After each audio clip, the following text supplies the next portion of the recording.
This is the Hidden Killers podcast with Tony Brueski. Featuring former FBI Special Agent and Chief of the Counterintelligence Behavioral Analysis Program, Robin Dreeke. Let's take a look at some clips here quick. Prosecutor on this in the opening statements. Let's take a look at how they open up this case.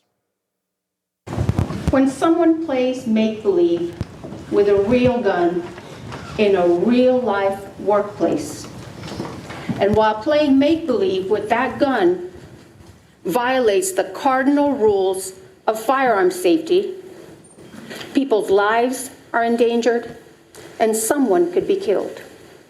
Ladies and gentlemen, that's what this case is about. It's simple, it's straightforward. The evidence will show that someone who played make-believe with a real gun and violated the cardinal rules of firearm safety is the defendant, Alec Baldwin. You will hear over the course of the next few days that in the fall of 2021, a movie called Rust began filming at the Bonanza Creek Ranch just south of Santa Fe in Santa Fe County. You will learn that this movie was a Western with a lot of gun action. And while it was a movie set, it was a real-life workplace for many people. But you will hear this workplace was on a tight budget. And you will learn that some of the people who were hired to work at this workplace were very inexperienced. And one of those was the armorer, a very young woman named Halyna Gutierrez Reed. You will hear testimony from crew members who worked on the set, who will tell you that to them, Ms. Gutierrez's inexperience was obvious. You will also learn that this workplace has some talented people. And one of those was the director of photography, a vibrant 42-year-old rising star named Halyna Hutchins. You will also learn that the director of this film was Joel Souza, another talented individual who cares deeply for his projects. So introducing it that way, I thought it was interesting the way she said, they're playing make-believe. I mean, it's a level beyond make-believe here. We have a lot of professionals on set. But what did you think of that, the way that that it was introduced? And I also want to ask your thoughts on Alec Baldwin in general, coming across kind of meek, not the Alec Baldwin I think a lot of us are used to seeing. He knows how to act, and I certainly think he's playing his role in this one. But what are your thoughts? Yeah, I definitely saw Alec playing his role. Yeah.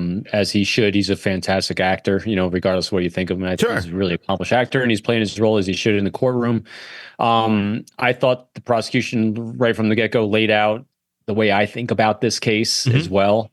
But at the same time, I think the fact that the armor was so young and so inexperienced, that was a big mistake for me in this whole thing. Was why would because they were scrimping on a budget, they hired her.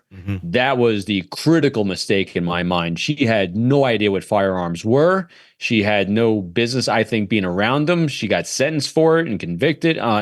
So that was where I think the thing started going downhill after they decided to have a low budget when you're dealing with a lot of firearms. But I think everyone played their role well, but I think I'm on board with the prosecution's, the way they laid it out. Yeah. Sloppy set, really, at the end of the day. Yeah, I really do. Here's how the defense started out. So let's take a look. May I proceed? Thank you, Your Honor. Good morning.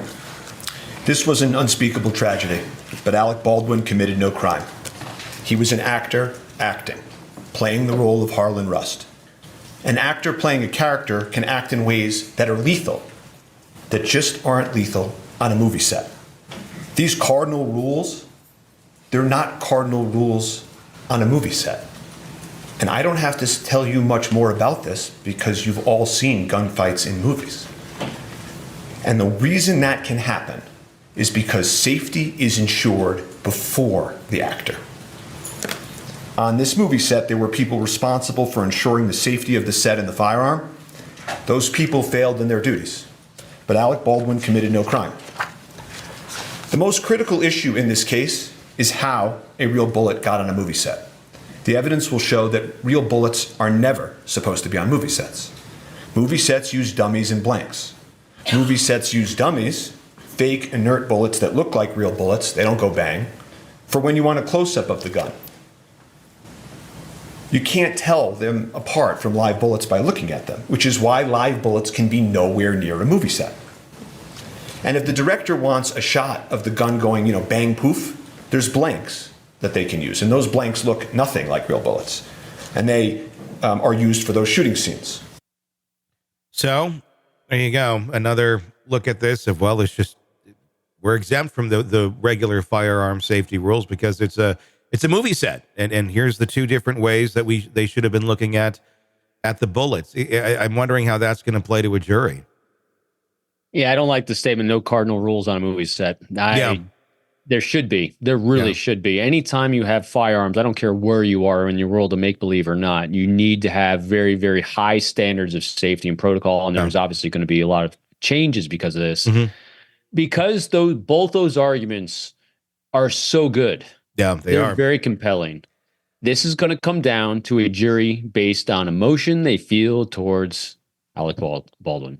I think it's really going to come down to that. All right, prediction time before we wrap up here. Obviously, it's a couple weeks away before they wrap this. Where do you think it's going to end, just on what we know right now? Guilty, not guilty, hung jury? What do you think? Boy, that's a tough one, isn't it? Here's why it's a tough one. I don't know the jury. Yeah, I'd really be interested in the jury selection process. I think that's really going to come down to it, much like the Karen Reed case. I think the jury is going to really play. I don't think it's going to be hung, though. I think it's hard to get a hung jury.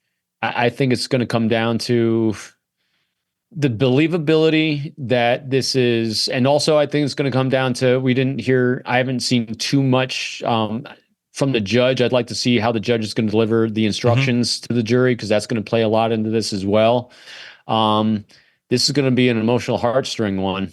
Yeah, without a doubt. It's going to come down to how well each guy does it. What do you think? I'm going to go with hung jury because it's Alec Baldwin. The other two, nobody knew who they were. So I think there was less confirmation bias on who those people are.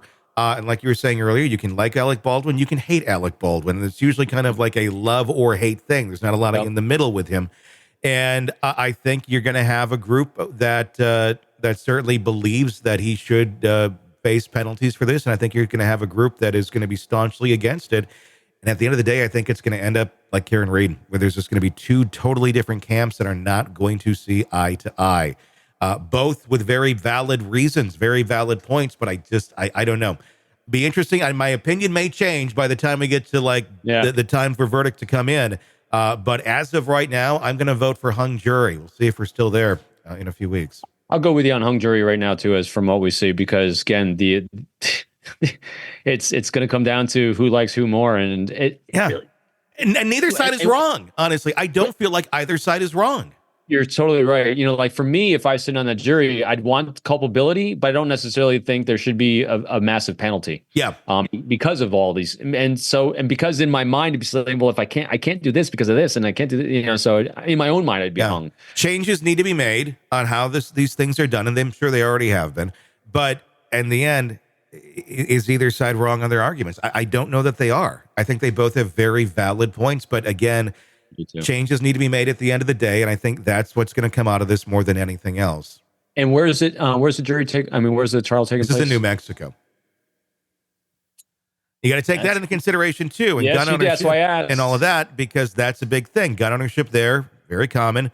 It's kind of a family passed down thing where one generation teaches the next. It's typically a male that understands how to use the weapon if they're taught correctly, and they're going to learn it, and they're going to understand that this is how you handle a weapon. That's not Alec Baldwin's background. That's not where Alec Baldwin's from. He doesn't own weapons. So I think those that feel that, well, he's a man, he should already know this, they're going to think he should be found culpable or guilty on this. The ones that maybe don't have that other background are going to see it the other way too, where look, he was relying on his people to do the right thing. and that did not work. So I'm going to go based on where the trial is taking place, Yeah. and for all those reasons of gun ownership in that area. Generally, where you have gun ownership, you have higher levels of understanding of safety protocols with weapons. In general, again, broad swath. Yep. I'm going to say either hung jury or guilty. All right. We will see where it's going to be in just a few weeks. Sick of the ads? We are too. Start listening with no commercials now and get access to all of our episodes in advance of everyone else. Become a True Crime Today Premium Plus subscriber on Apple Podcasts. Search True Crime Today Premium Plus on Apple Podcasts or go to our podcast page and sign up now. True Crime Today Premium Plus. Sign up now.